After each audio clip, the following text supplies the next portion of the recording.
On the eve of the 50th anniversary of the assassination of John F. Kennedy, the official record hasn't changed. Lee Harvey Oswald killed the president. Jack Ruby then silenced Oswald. Case closed.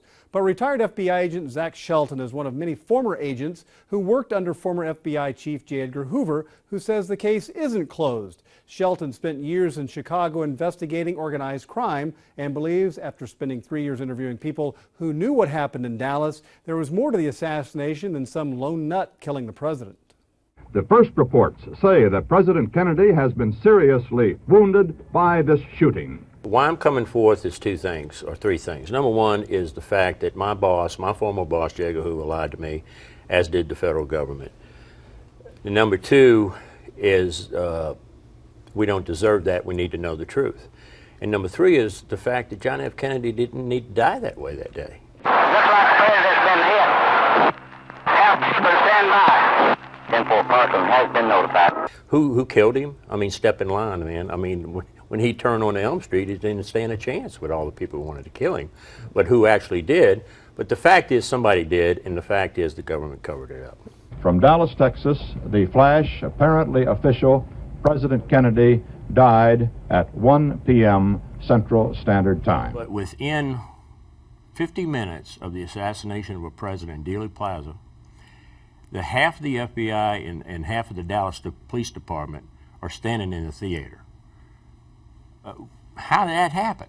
If we have information that a suspect just went in the Texas theater on West Jefferson.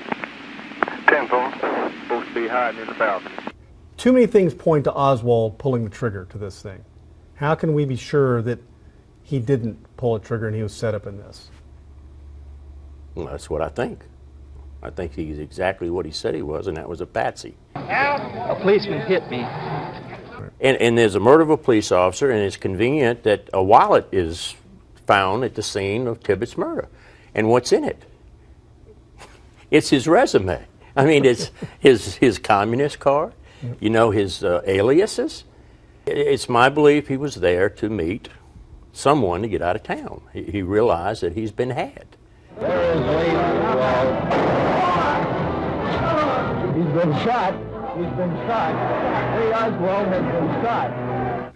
Jack Ruby was a mobster from Chicago. I mean, he came back in the late 40s, early 50s to Dallas.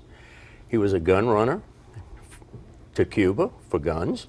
He was a CIA asset as an FBI informant. And this man, the phone calls that he made during that period of time to known hitmen, known mobsters in Chicago and Detroit. And then we're told by the Warren Commission that that didn't happen. I mean, that he doesn't have organized crime ties. That's crazy.